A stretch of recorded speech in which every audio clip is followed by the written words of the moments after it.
Manusia bisa menyusun berbagai macam rencana tentang mimpi, tentang visi dan misi, tentang perjalanan dan keinginan.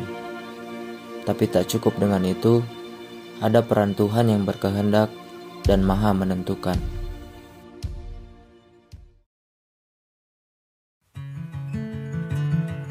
Setelah ditampung dalam tumpukan rencana begitu lama, akhirnya perjalanan ke salah satu penjuru daerah Sukabumi bisa direalisasikan.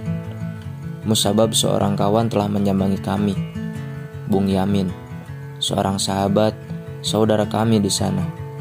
Seorang pemuda tulen tanah Pajampangan yang membuat saya dan kawan-kawan berpikir secara dadakan dan tanpa persiapan untuk pergi ke daerah Jampang. Oke, jadi untuk kesempatan kali ini kita bisa ketemu lagi nih sama kawan-kawan. Setelah beberapa dasawarsa, kita berangkat lagi ke satu destinasi tempat. Yang tempat itu baru pertama kali kita kunjungi. Gas!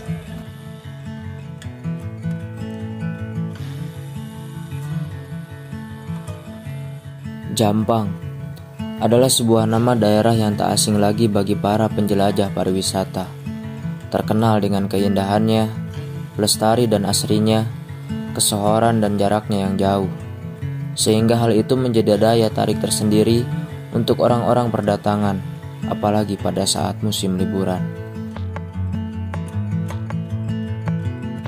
Dikarenakan dadakan, tujuan kami ke sana tidak banyak daftar kunjungan, selain hanya ingin bersantai di salah satu pantai di sana untuk menyaksikan langit terbenam atau yang lebih mantapnya disebut senja. Setelah sedikit berunding dan rekomendasi dari sang pribumi Bun Yamin, kita pun memutuskan untuk mengunjungi salah satu pantai saja, yaitu Pantai Pandan yang terletak di daerah Surade, Jampang.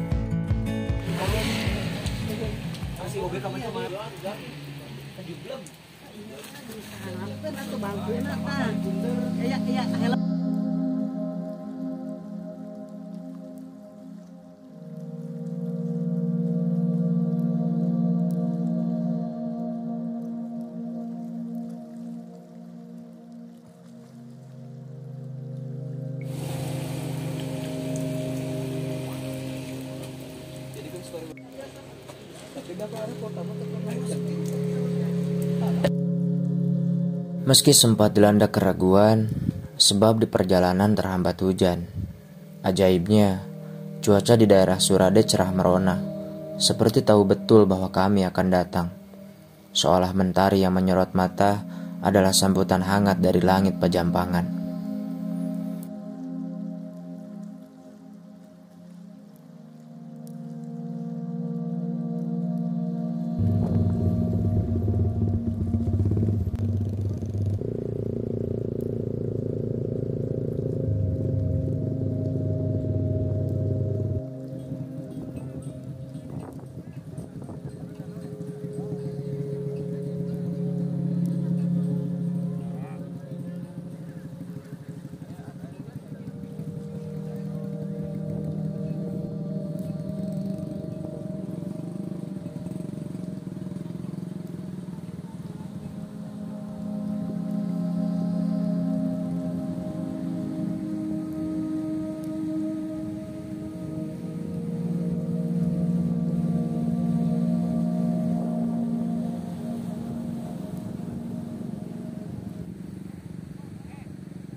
Tanpa menyia-nyiakan kesempatan, kami pun langsung mengumpulkan dan menyerap energi keindian kami.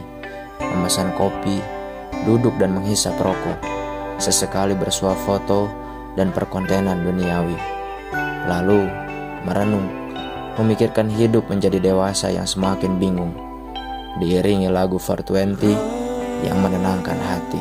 Bahkan lelah tubuh di tempat tinggi tak berpenghuni. Lupakan sejenak masalah duniamu.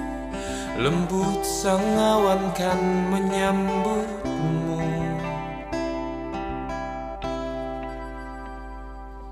Bahagia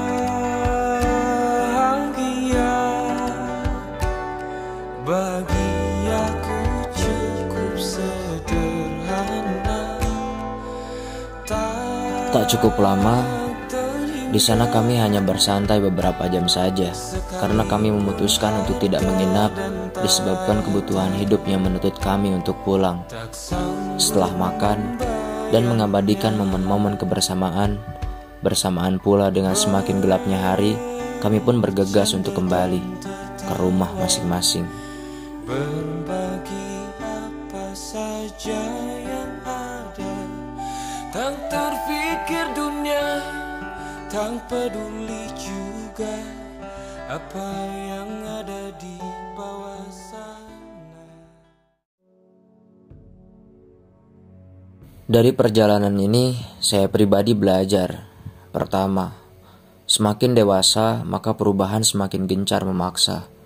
Kebiasaan, waktu, bahkan pemikiran, semuanya ikut berubah, seiring berubahnya keadaan dan kebutuhan setiap orang. Tentu ini bukanlah sebuah kesalahan, sebab inilah kehidupan yang sebenarnya. Beberapa hal tidak bisa selamanya, termasuk kebersamaan. Kedua, setiap orang pasti memiliki kesedihan dan keluhan, masalah dan ujian. Yang membedakan adalah cara menghadapinya. Karena bagaimana cara kita mau mendewasakan pemikiran jika hidup datar saja? Bagaimana cara kita menambah wawasan dan pengalaman jika hidup begitu-begitu saja? Harus ada naik turun, luka dan liku supaya seru. Pahit sudah pasti, tapi percayalah, hal pahit di masa sekarang akan terasa manis jika diceritakan di masa depan. Sebab kita pernah berjuang, kita pernah tumbang, namun kita tidak pernah kalah. Maka dari itu, tetap semangat untuk melewati setiap fase dalam hidup, serendah dan seburuk apapun itu.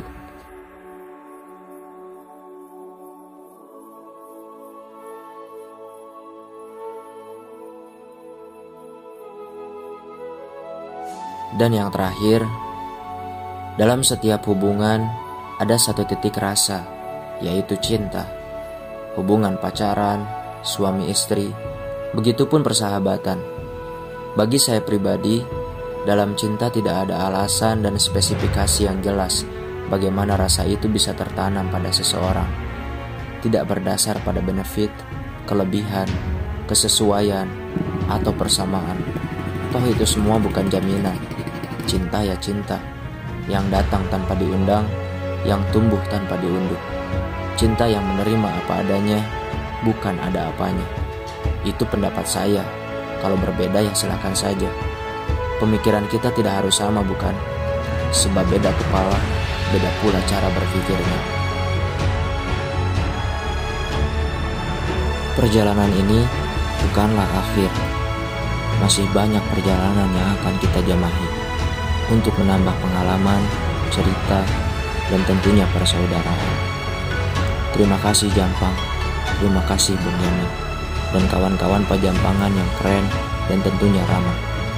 Maaf jika kedatangan kami merepotkan. Lain kali kami akan datang kembali dengan persiapan yang lebih matang dan isi kantong yang menyenangkan.